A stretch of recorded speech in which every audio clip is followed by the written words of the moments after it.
Saya bicara kepada kita masa depan dunia di balik perang Israel versi Iran. Saudara yang dikasihi Tuhan, ke depan ini dunia digoncangkan. Dan kalau situasi politik atau Timur Tengah ini terus tidak stabil, maka terjadi inflasi di dalam dunia usaha. Terjadi perubahan yang signifikan di dalam kehidupan bermasyarakat. Artinya ke depan ini akan banyak jumlah orang miskin dan akan banyak juga pengangguran dan kejahatan juga meningkat. Oleh karena itu gereja perlu berdoa, kita perlu berdoa mengantisipasi apa yang terjadi ke depan kita. Saya nggak bicara mengenai ekonomi, saya hanya bicara mengenai dampak dari sebuah kejadian ke depan ini. Saudara, 7 Oktober yang lalu tahun 2023, Hamas menyerang Israel dan korban jiwa itu 1.200 orang. Ya, Israel 250 orang ditawan. Dan akibat kejadian itu Israel membalas ke Gaza dan kemudian meluas jadi perang melawan Iran, Houthi Yaman, Hizbullah, Lebanon. Akibat penyerangan yang terjadi ke Israel, Presiden Iran juga tewas, jatuh di pesawat. Anda tahu kalau pengamanan presiden itu berlapis ya, tapi bisa tiba-tiba mati. Ada yang mencurigai intelijen Israel. Nah, lalu saudara kasih Tuhan, orang juga bertanya-tanya apakah ini memicu perang dunia ketiga? Saudara kasih Tuhan, kalau kita terjemahkan secara rohani, perang ini berbicara tentang tanda zaman. Matius 24 ayat 6-7. Kita baca dulu ya, kita paham ini. Di Matius 24 ini semua sudah ditulis di Alkitab ya, Alkitab kita memang tidak turun dari surga lalu jadi buku, tapi firman itu, Alkitab kita, firman itu dipakai melalui pewahyuan dari seorang nabi, ditulis dengan tangannya ya.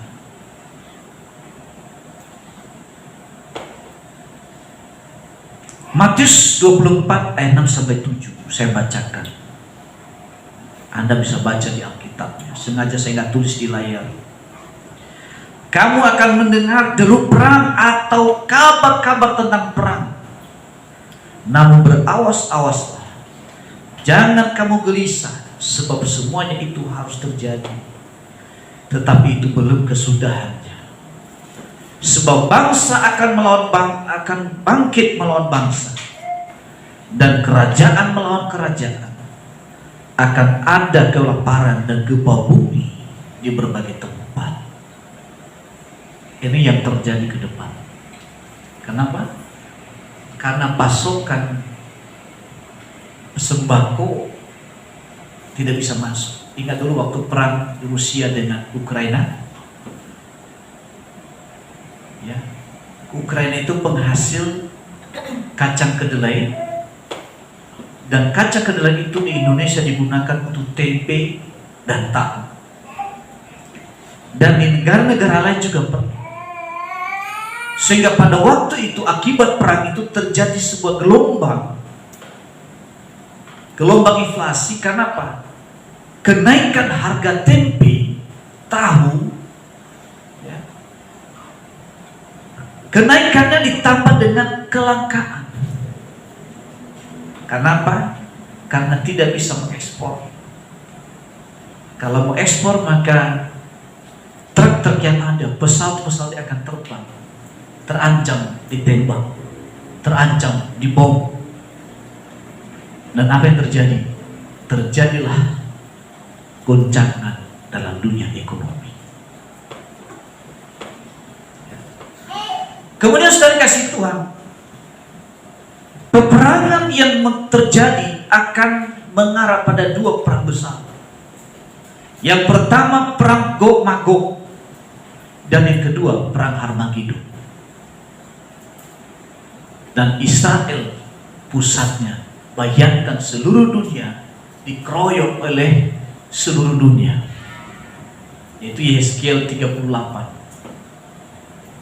sampai 39, nanti baca ya, karena waktu nggak cukup untuk itu. Saya akan ceritakan secara singkat sejarah Israel. Tuhan berikan tanah Kanaan kepada Abraham, bapa leluhur Israel, 4.000 tahun yang lalu. Kemudian 3.000 tahun yang lalu, Daud menjadikan Yerusalem itu sebagai ibu kota Israel. Sampai 721 Masehi, sebelum Masehi, ya, terjadi perpecahan di Israel, yaitu Israel Utara ditawan oleh Raja Asyur, lalu 586 sebelum Masehi Israel Selatan pun juga ditawan oleh Nebukadnezar selama 70 tahun sebelum Yesus lahir. Ketika Yesus lahir, maka Israel dijajah oleh Roma. Kemudian tahun 70 Masehi setelah Yesus disalibkan, Yerusalem hancur dan Israel menyebar ke seluruh dunia, sehingga mereka hilang di peta zaman. Ya. Saudara, waktu itu Israel kehilangan tanah airnya dan hilang di peta zaman. Anda tahu kan akibatnya? Karena pada waktu itu Yesus itu disalib, Pilatus cuci tangan. Ingatkan ceritanya? Saya tidak berdosa terhadap orang ini, tapi itulah kamu sendiri menanggung. Lalu waktu itu dengan serempak seluruh orang Yahudi yang hadir di sidang itu, biarlah kami yang menanggung darahnya dan anak-anak kami. Waktu mereka mengucapkan itu belum terjadi. 70 tahun kemudian, yaitu 70 Masehi, Israel diobrak-abrik oleh Tuhan. Bait suci hancur, dan tidak ada satupun orang Israel yang tinggal di Yerusalem, berpencar ke seluruh dunia. Itu sejarahnya. Nah, abad ke-7 kekhalifahan Islam kuasai tanah itu dan didirikan Dome of the Rock dan Masjid Al-Aqsa sekarang ini. Bangsa Arab berdatangan dan tinggal di sana. Ini cikal bakal Palestina yang mereka anggap bahwa itu juga Filistin, supaya apa, kuat daerah mereka. Padahal itu tidak ada hubungannya Filistin dengan Palestina, karena Filistin zaman dulu, zaman Raja Daud, itu sudah musnah. Itu keturunan raksasa. Filistin itu asal kereta, pelaut, sembah mereka Dagon, yaitu dewa ikan, itu pelaut. Jadi sudah punah. Sedangkan Palestina sekarang ini asal muasal itu adalah itu terjadi tahun 135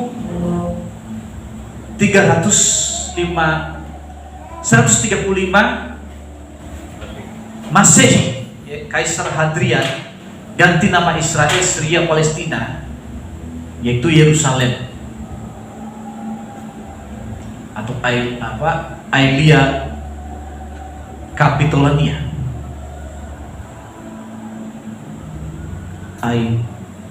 Aelia Capitolina diganti Ini sejarah Israel. Kemudian saudara, tahun 1947 PBB membagi tanah Palestina. Karena waktu itu ada tokoh orang Yahudi yang menemukan senjata mengalahkan Jerman. Nah, waktu itu Perdana Menteri Inggris mengatakan, siapa yang mampu menemukan senjata mengalahkan senjata daripada Jerman, dia boleh minta apa saja. Dan dia menemukan itu orang Yahudi. Dan waktu itu juga Jerman pun kalah. Nah, menurut Perdana Menteri Inggris waktu itu, ya paling dia minta uang, jabatan. Tetapi keturunan orang Yahudi ini tidak minta jabatan atau uang. Dia mengatakan, kami minta tanah Palestina itu untuk kembali kepada kami. Nah, tanah Palestina itu, Yerusalem itu sudah dikuasai Inggris karena Turki kalah dalam perang.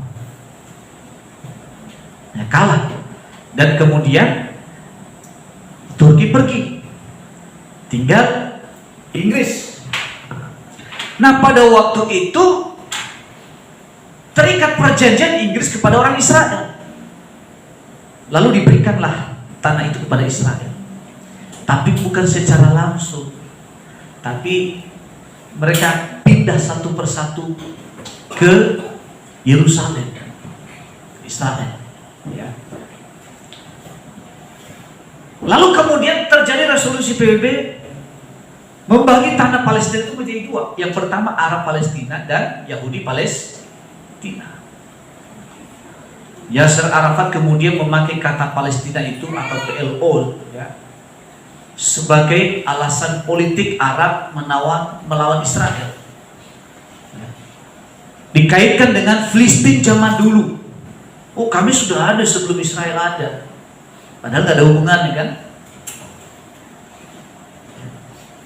Dikaitkan dengan Filistin, padahal jika bakal orang Palestina kini bangsa nomaden di padang pasir yang dewa kunonya Moon atau bulan, dewa bulan. Beda kan? Sedangkan Filistin itu dewanya Dagon, dewa ikan. Tahun 1967 Israel rebut tanah dari Yordania, rebut jalur Gaza dari Mesir. Kenapa? Karena waktu itu, pada waktu itu ketika ada resolusi PBB, seluruh negara Arab menolak. Artinya ketika mereka menolak, tanah itu tidak ada statusnya. Nah, Israel ini kan pinter-pinter dan licin-licin juga. Dia begini, mumpung kamu belum mengakui, bodoh amat, saya deklarasi juga kemerdekaan dulu. Masalah kamu akui atau tidak urusan lain. Dideklarasikanlah tahun 48 kemerdekaannya. Sedangkan tanah ini tidak punya status. Kenapa? Resolusi PBB ditolak oleh Arab Palestina, negara-negara Arab, koalisi Arab. Nah, ketika Israel mendeklarasikan kemerdekaannya, 6 negara Arab secara bersama-sama menyerang Israel dan kalah semua. Dunia internasional juga heran, kok bisa kalah. Dan dari resolusi PBB ini menambah perluasan wilayah Israel menjadi 60% lebih luas dari resolusi PBB. Nah, akhirnya apa terjadi, saudara? Mesir tunduk. Dia minta damai. Ya. Dan menjadi sekutu Israel. Nah, Israel kembalikan Golan kepada Mesir, tapi dengan catatan jangan macam-macam lagi dengan Israel, ya. Makanya sampai hari ini Mesir itu nggak berani campur tangan kalau ada terjadi perang antara negara manapun terhadap Israel, karena dia sekutu. Dan tunduk dia. Waktu itu Mesir menyiapkan pesawat tempur, tapi tidak satupun yang lepas landas. Kenapa? Israel sedang bom pusat persenjataan. Iran Arab Saudi, Syria, Yordania, tumbang semua. Saudara kasih Tuhan, yang dimasalahkan sekarang ini, orang mengatakan Israel itu menjajah, padahal dia kembali ke negara. Ada juga mengaku, iya memang benar ini mereka zamannya Raja Daud, tapi kan udah lama. Ya gak ada urusan dong miliknya dia. Nah secara politik untuk kedamaian dunia, kembali Israel di sana juga gak gratis. Itu apa? Waktu itu Hitler jatuh oleh karena perang orang Yahudi. Luar biasa. Nah Israel merdeka 14 Mei 1948. Sejak itu orang Yahudi kembali ke Israel setelah hampir 19 abad. Mereka itu hilang 19 abad. Satu abad itu 150 tahun, betul ya? 100 tahun. 100 tahun ya? Nah, berarti berapa tahun ini? Kalau 19 berarti berapa? 1900 tahun hilang. Dan itu gak gratis. Ada tawaran dunia internasional waktu itu. Kalau mau kembali ke negaranya, yaitu apa? Harus menaklukkan Jerman. Jadi saudara, kalau Israel dikatakan menjajah, itu kebodohan besar karena nggak belajar dari sejarah. Ya pokoknya kita harus berpihak itu karena bodoh. Kalau Israel salah juga kita nggak bisa berpihak, nggak boleh. Kita harus katakan benar terhadap yang benar. Kita katakan salah terhadap yang salah. Ya. Setelah hampir 19 abad terpencar ke seluruh dunia. Makanya ketua parlemen Rusia itu orang Yahudi. Perdana menteri Kanada orang Yahudi. Pengusaha-pengusaha besar Amerika orang Yahudi. Ada pak ibu-ibu kalau mau cantik pakai apa namanya itu produk kosmetik L'Oreal, ya, Sky, apa? Dior, ya, ibu-ibu yang suka yang pakai parfum apa itu parfum Dior, harum yang sepanjang hilang-hilang, itu produk orang Yahudi. Ibu-ibu kalau mau kelihatan keren pakai LV, pakai apa namanya itu, apa istilah lagi? Hermes, sambil bergaya begini, itu milik orang Yahudi. Anak-anak kurang selera makan, pergi ke KFC, makan kriuk-kriuk, produknya produk orangnya.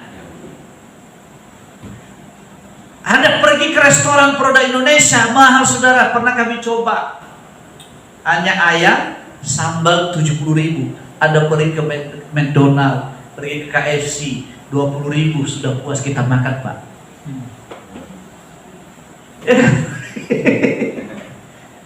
Ya, Anda pakai baju supaya jangan panas di badan, itu produknya orang ya. Jadi sebetulnya saudara, Amerika nggak punya apa-apa, karena 82% itu sahamnya itu milik orang Yahudi. Contoh ya, Google, YouTube, Facebook, apalagi Amazon, mana lagi yang besar-besar, pabrik persenjataan, semua milik mereka. Perdana Menteri, bukan Perdana Menteri, Presiden Singapura ini adalah keturunan Yahudi yang matanya sipit. Karena orang Yahudi itu ada berbagai kulit. Makanya sampai hari makanya pertahanan militer itu Singapura diambil dari Israel. Ekonominya diadopsi dari Amerika dan Inggris, karena Inggris itu pendiri dari negara Singapura. Mesti tahu ini. Makanya kalau ada demo-demo, boykot, dan masyarakat mau makan apa? Ya, produk-produk kosmetik berapa ribu karyawannya Pak di pabrik? Karyawan McDonald berapa ribu? Karyawan KFC berapa ribu? Dan Idona termasuk juga.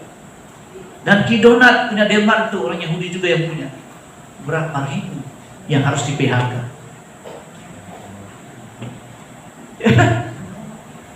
Semua milik mereka. Anda pakai baju yang keren, itu milik mereka. Masa pakai kulit binatang? Seperti zaman dulu kulit domba. Ya. Karena apa? Penggenapan firman Tuhan melalui kamulah seluruh bangsa mendapatkan berkat. Afrika sekarang sudah di negara maju, pertanian mereka maju, teknologi yang mereka gunakan dari orang Israel. Dulu gereja terbesar di dunia di Korea, sekarang enggak. Di gereja sekarang 3 km persegi, 3 km lebarnya, 3 km panjangnya, dan lain sebagainya. Bayangkan berapa 3 km itu berapa, kalau nggak salah 1 juta orang sekali ibadah. Belum lapisannya di atas. Dulu yang dibangga-banggakan di Korea kan berubah. Sekarang di Afrika. Dulu dibangga-banggakan pendiri gereja terbesar kan orang kulit putih. Udah berubah Pak, sekarang kulit hitam. Iya. Nigeria itu kita kenal negara kejahatan, kan? Kejahat kan? Narkoba, pokoknya segala kejahatan, mau main cewek di sana, narkoba di sana, penipuan di sana.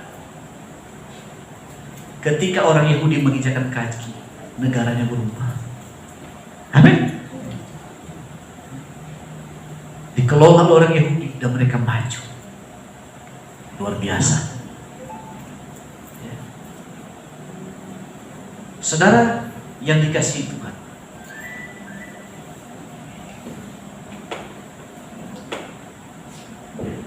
tahun 48, sekarang mereka sudah mendiam Yahudi di sana itu 9,3 juta Yahudi yang tinggal di Israel.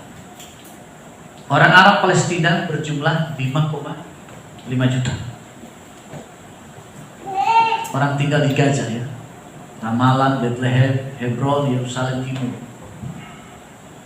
Dan ini terus bertikai. Luar biasa. Nah, saudara kasih Tuhan, ini baru-baru ini pengadilan internasional dibilang bidang keadilan. Ini terjadi tahun kemarin itu 19 Juni. Keputusan begini. Pendudukan Israel terhadap Palestina ilegal. Ini udah mulai ini. Harus angkat kaki. Dunia anggap Zionis Israel dari Eropa Timur dan bukan Israel dulu. Ya, jadi sama seperti tadi itu Filistin, Palestina mengaku-ngaku sebagai Filistin kan? Nah sekarang dibalas. Israel yang sekarang itu hanya mengaku-ngaku mereka itu berasal dari Eropa. Nah, sedangkan Benyamin Netanyahu tahun ini milik Israel sejak dulu sampai selama-lamanya. Dan indikasi untuk memastikan bahwa Israel sekarang ini sama seperti dulu, yaitu pertama, segi bahasa. Yang kedua, segi budaya. Yang ketiga, segi agama. Agama mereka Yudaisme. Nah ini ketika bertahan ini saudara, dan seluruh dunia itu berpegangan dengan keputusan dunia internasional, pengadilan internasional kan, ini akan memicu perang dunia. Yaitu apa? Satu, kerajaan utara dan selatan, YSG 3839. Kemudian juga nanti ini perang Gog Magog ini. Lalu kemudian yang kedua dari barat dan timur, disebut perang Harmagedon. Nanti ayat dibaca, nggak cukup waktu. Karena ini bukan seminar. Kalau seminar kita baca semua. Ini khotbah. Ya. Nanti kalau mau makalannya boleh, nanti saya kirim di grup. Nah ini kini perang ini pertama nanti yang terjadi. Perang Gog Magog. Kita baca dulu Yeskiel. Saya tidak menjelaskan detail karena waktunya nggak akan cukup. Kita baca Yeskiel 38 ayat 1 sampai 6. Datanglah firman Tuhan kepadaku, hai anak manusia, tunjukkanlah mukamu kepada Gog di tanah Magog, yaitu raja agung dari negeri Mesek dan Tubal, dan berbuatlah melawan dia.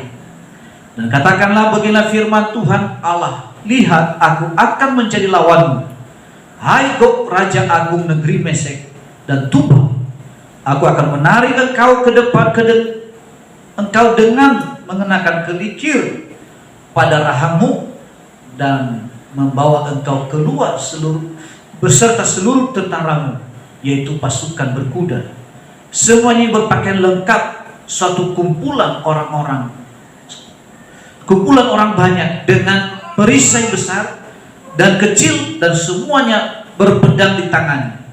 Orang Persia, Ethiopia, dan Put menyertai mereka, dan semuanya dengan perisai dan ketopong. Orang Gomer dengan seluruh bala tentaranya, Betogarma dan dari utara sekali dengan seluruh bala tentaranya. Banyak bangsa menyertai engkau. Jadi saudara, ada di Alkitab ini, nanti baca lagi. Raja Agung ini itu namanya Rusia. Dari utara sekali. Ya, kemudian Magog, Mesek, Tubal, negara bekas Uni Soviet, yaitu apa? Kazakhstan, Uzbekistan, Persia, Iran, itu Gomer. Kemudian Eropa Timur, ya, Betogarma, Turki, Put itu Libya, Kus itu Ethiopia. Ini mereka di sini. Pusatnya di sini. Dikeroyok melari kemana? Tetapi saudara, yang menyelamatkan mereka bukan lagi Amerika, tapi ada Tuhan yang disebut Yahweh yang menyelamatkan mereka. Kelihatan ya? Iya, gelap ya, agak gelap. Gelap ya. Di sini dia. Ini perang Gog Magog, dan semua nanti ini kalah.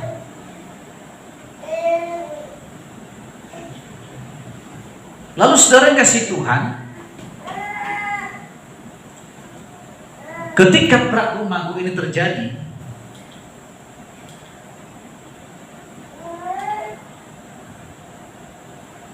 itu apa? Ada koalisi Rusia berperang melawan Israel. Ya, Yeskiel 38, Seba dan sebagainya.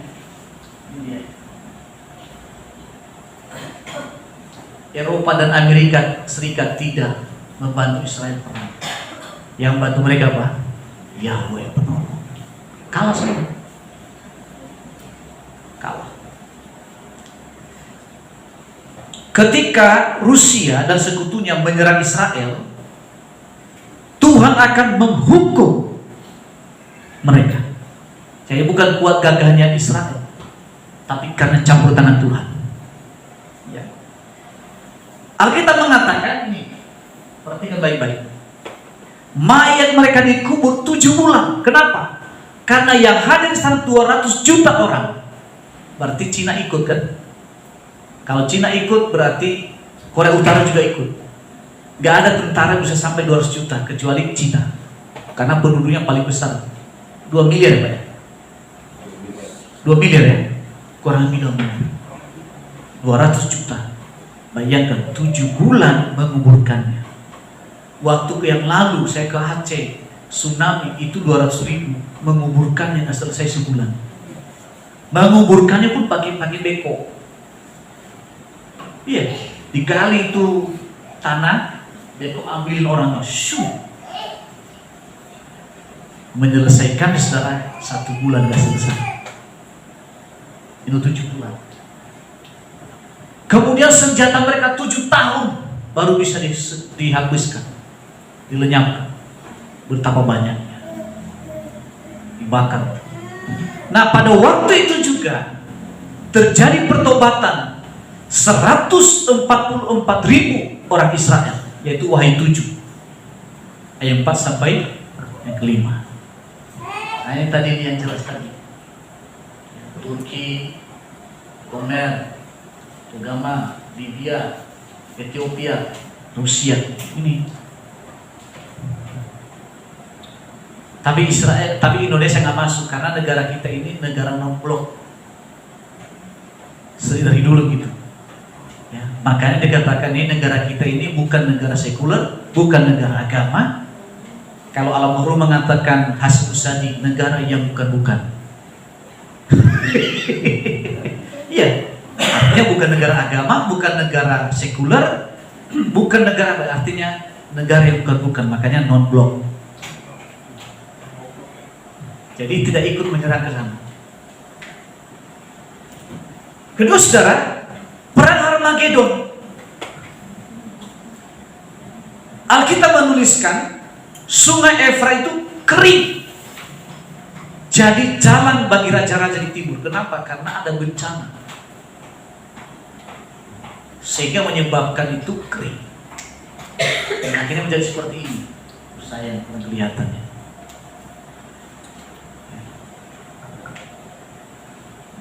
Raja-raja dari timur ke Harmagedon, Wahyu 16. Diawali dengan pemerintahan antikris, yaitu 7 tahun. Kemudian Israel diserang bangsa dari timur 200 juta. Berakhir ketika Kristus datang kembali, Wahyu 19. Antikris dilemparkan ke dalam neraka. Iman percaya kita di GBI. Ini mana tadi? 7 tahun pemerintahan antikris ini. Ketika kejadian ini sebelum terjadi, gereja sudah diangkat. Kita sudah diangkat naik ke surga. Amin. Kenapa? 7 tahun ini masa kesusahan besar. 7 tahun. Tapi kita saudara, yang sungguh-sungguh dengan Tuhan, kita telah diangkat. Kita nggak masuk ke sana. Kita di surga, masuk dalam pernikahan anak domba. Ingat, pernikahan anak domba itu bukan pernikahan seperti keyakinan lain. Di surga itu nggak ada pesta seks, tidak ada bidadari, karena kita seperti malaikat tidak ada keinginan untuk kawin mengawinkan. Paham ya? Kita di sana itu hanya memuji, menyembah Tuhan 24 jam. Jadi surga kita itu seperti itu, jangan salah paham. Saya kalau surga nanti berarti istri saya bisa 10. Mimpi itu ada di bumi. Terjadi pernikahan di bumi ini supaya menggenapi firman. Alkitab mengatakan pada Adam, beranak cuculah, bertambah banyak, penuhilah bumi. Di surga ngapain dipenuhi lagi? Manusia itu berubah menjadi manusia roh. Manusia roh itu gak ada keinginan daging. Keinginan daging itu yang manusia seperti kita ini. Melihat cewek, cantik, di sana nanti walaupun cantik tapi gak ada keinginan untuk memiliki. Seperti malaikat. Apa beda malaikat dengan manusia? Malaikat punya cinta tapi tidak punya seks. Manusia punya cinta dan juga punya. Kenapa? Karena manusia itu lahir dari masih daging. Makanya jangan percaya, saya udah anggap anak saya sendiri ini, gak apa-apa. Gundulmu ya. Ya, harus jaga gitu. Karena kita masih daging. Gak apa-apa kok Pak, saya udah anggap bapak saya sendiri. Bodoh. Ya. Jadi 7 tahun pemerintahan antikris nanti, ya, ketika Israel dikalahkan ini, dikalah sementara, tapi menang juga karena antikris yang berkuasa kan. Gereja sudah diangkat, kita sudah di surga. Hati kita penuh sukacita. Uang nggak perlu di sana, emas nggak laku, berlian nggak laku. Kenapa? Karena lantainya aja, jalannya aja emas. Kalau Pak Sengor punya emas 10 kilo nggak laku, Pak. Nggak laku. Kenapa? Orang lantainya emas. Berlian Hotman Paris nggak laku lagi begini-begini, saudara. Dia kan nggak laku. Kenapa?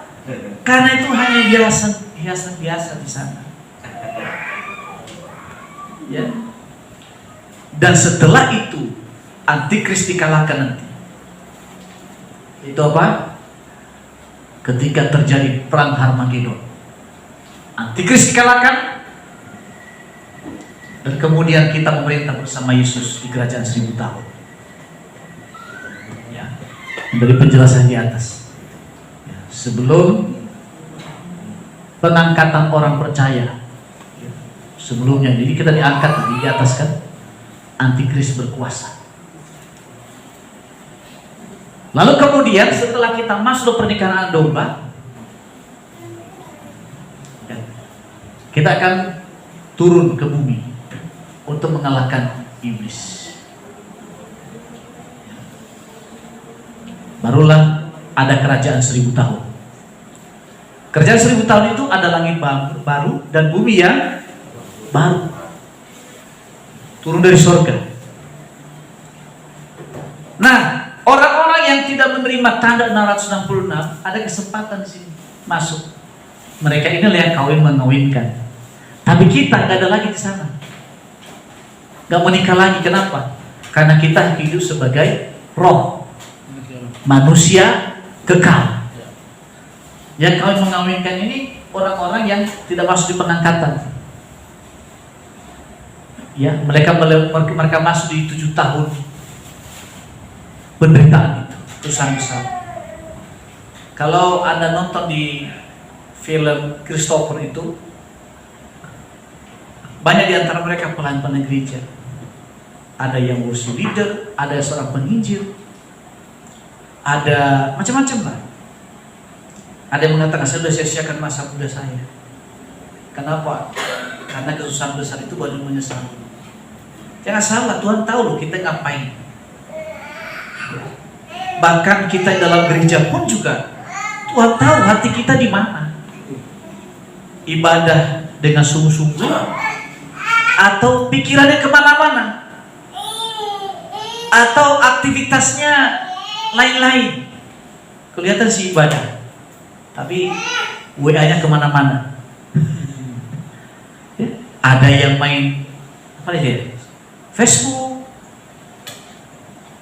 sambil cekak-cekiki sendiri, asih dunia sendiri. Ya di sini sih nggak ada. Ada yang main game juga sedang ibadah, macam-macam orang. Nah, orang-orang yang seperti itu walaupun ke gereja, saudara, itu dilewati itu proses besar. Ya 7 tahun kesusahan ini. Kalau dia bertahan, kalau masih bertahan tidak menerima 666 itu, masih beri kesempatan ke sini. Nah, saudara yang kasih Tuhan Yesus, yang perlu kita lakukan hari-hari ini, catat baik-baik, ada 3 hal. Yang pertama, pahami nubuatan akhir zaman yang sudah terjadi, ya, yang sudah dan belum digenapi, sehingga kita yakin keakuratan Alkitab dan tidak diombang-ambingkan berbagai pengajaran. Tadi sudah terjadi kan, bangsa melawan bangsa, kerajaan melawan kerajaan. Apalagi deru perang, bencana alam, gempa bumi sudah terjadi, sudah. Kedurhakaan sudah. Ada hari-hari ini ada yang menikah dengan anaknya, ada yang menikah dengan bapaknya, ada yang menikah, ada yang hidup dengan saudara kandung. Sudah ada ini. Pemberontakan anak pada orang tua sudah terjadi belum? Sudah. Itu kedurhakaan. Ini sudah tergenap. Yang kedua, nubuatan firman Tuhan yang kita harus perhatikan. Persiapkan diri karena kedatangan Tuhan semakin dekat.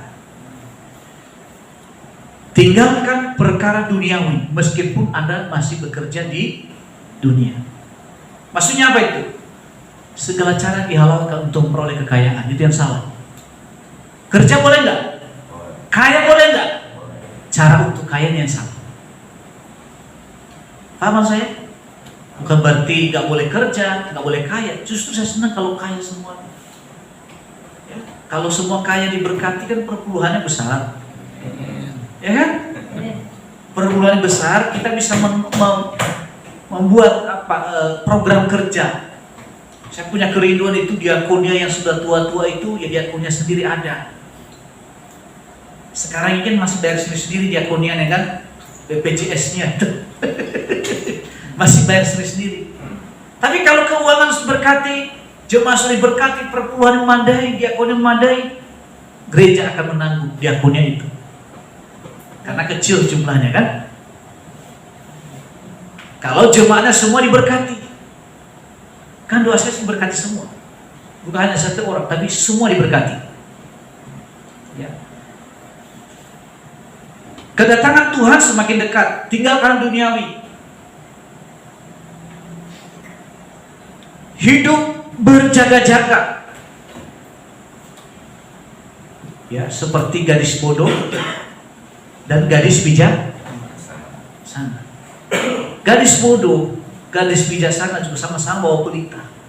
Perbedaannya, gadis bijaksana tidak membawa cadangan, tapi gadis bodoh bijaksana membawa cadangan. Apa itu, saudara? Minyak. Minyak itu bicara tentang pengurangan, bicara tentang hikmat, berbicara dengan sikap yang berjaga-jaga, sikap yang menghormati hal-hal rohani. Amin. Ya.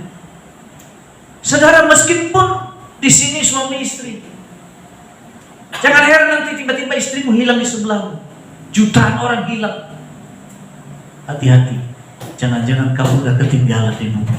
Istrimu sudah diangkat ke surga. Di film Christopher ini bagus. Suami istri, istrinya ke gereja bersama putrinya, suaminya pergi ke hotel dan ketemu pendetanya sedang makan di restoran. Saudara, pendeta sedang bercerita kepada yang bersangkutan, tiba-tiba pendetanya hilang. Tukang kokinya hilang. Dia pulang ke rumah, istrinya juga sudah hilang. Baru menyesal, kenapa dulu saya tidak sungguh-sungguh ikut Tuhan. Lalu pada waktu itu saudara, semua orang cari gereja, mereka bergereja semuanya. Minta ampun, terlambat om. Karena banyak jumlah yang hilang orang Kristen pada waktu itu, saudara. Maka agama Kristen agama terlarang karena pengikutnya banyak yang hilang. Disitulah penderitaan yang luar biasa. Sudah, bahkan ada juga di situ pendeta, ada penginjil juga di situ di film itu ya. Artinya saya juga harus berjaga-jaga. Saya menyampaikan firman, jangan sampai saya ketinggalan. Ya, waduh, tiba-tiba aja Bu Lesti, Chelsea, Stephen ninggalin saya. Ya, mana mereka? Saya nggak mau kalah sama mereka.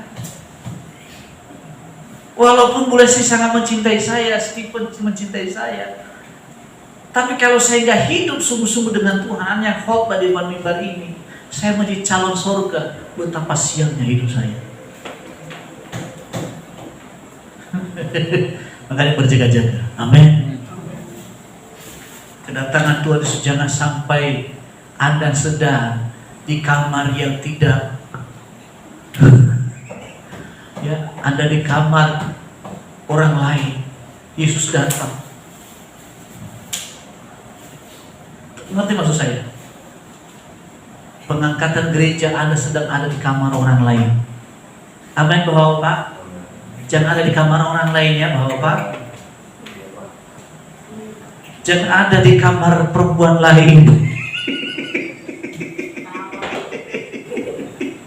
Ya. Ibu-ibu, jangan Anda sedang berada curhat sama berondong ya ibu-ibu.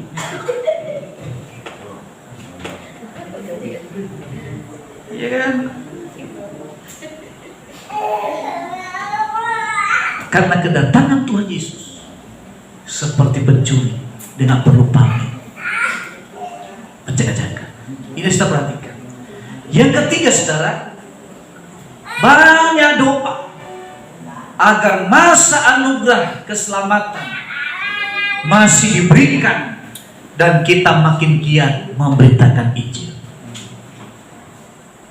Kalau selama ini gunakan mulut kita hanya menghina orang, hanya gosipin orang, hanya memarahin orang, hanya memaki-maki orang, berubah, beritakan firman Tuhan.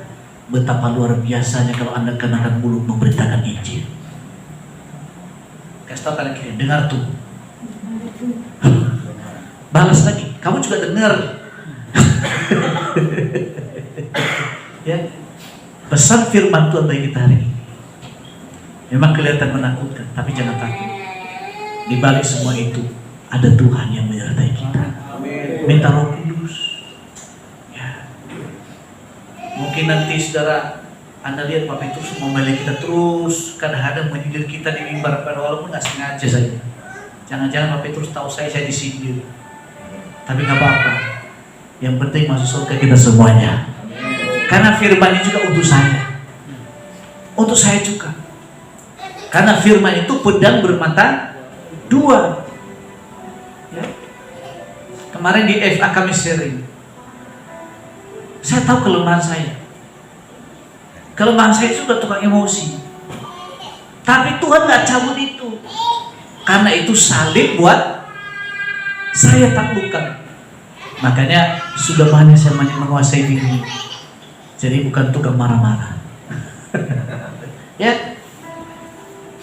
Bang Sabar juga sama. Pak Sabar juga sama sharing. Tuhan tidak angkat kelemahan kita. Tuhan pakai itu sebagai salib dalam hidup kita. Apa salibmu? Kemalasan, malas bangun, tukang tidur, itu salib. Tukang bohong, itu juga salib. Tukang bawel, itu juga salib. Rubah tukang bawel itu menjadi marketing yang hebat. Pasti mantap. Iya kan? Rubah. Jangan gunakan karunia berkata-katamu membuat pusing kepala orang. Yang rambut yang tadi utuh hilang semua. Ya.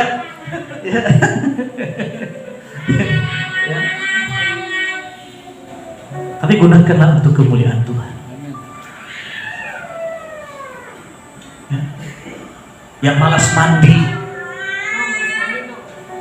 ya, apalagi yang susah dinasihatin, ya itu harus seduh Pak. Pak Petrus ini buka-buka aja sih rahasia orang. Keterlaluan. Ya, apalagi sebelum ditegur marah duluan. Dan jangan ditegur kesalahannya, marah duluan. Jadi akhirnya apa? Yang mau negur nggak berani, udah marah duluan. Itu juga salib. Tuhan nggak cabut itu, ditengki bagaimanapun nggak akan bisa. Itu salib yang harus kamu taklukkan. Sekaligus juga salib bagi pendamping dan sebagai pergumulan pendamping yang mendoakan supaya selamat. Tapi kalau nggak sadar Tuhan bekerja. Kalau Tuhan bekerja, hati-hati. Amin. Kita masuk dalam perjamuan kudus. Tuhan, kami datang ke hadapan-Mu. Semua yang memberitakan tidak ada apa-apanya Tuhan. Kalau Tuhan tidak berikan kemampuan untuk melakukan, Teguhkan firman-Mu dalam hidup kami. Teguhkan kebenaran.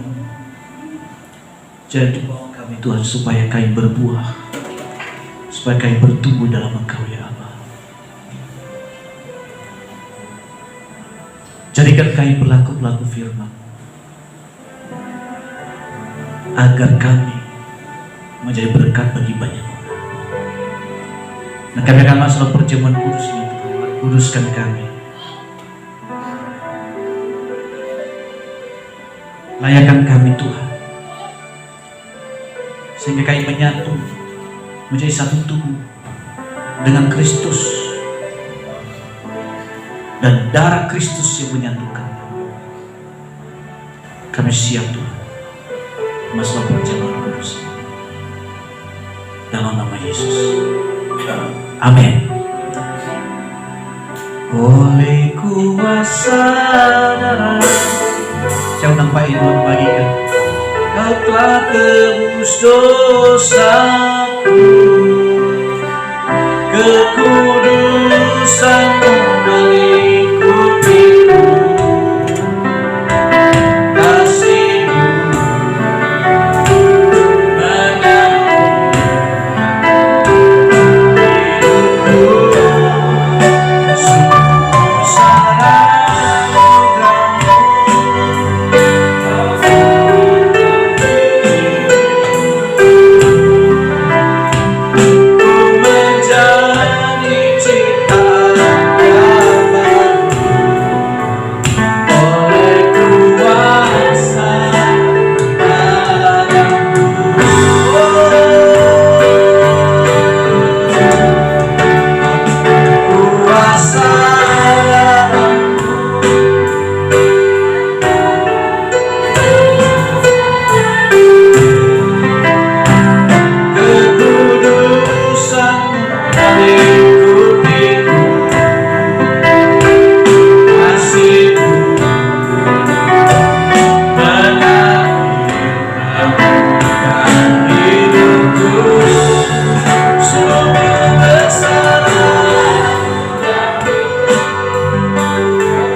Dalam roti ini ada tulisan firman.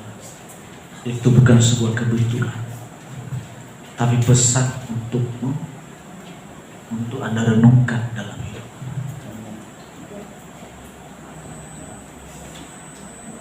Saudara, Sebelum kita masalah perjamuan kudus ini, mari koreksi hati kita masing-masing. Mungkin kita tanpa kita sengaja menyakiti orang lain, menyakiti sesama kita. Mari mohon ampun kepada Tuhan. Sekaligus juga berdoa ketika tubuh dan darah Yesus menyatu dalam diri. Anda yang sakit bisa mengalami kesembuhan.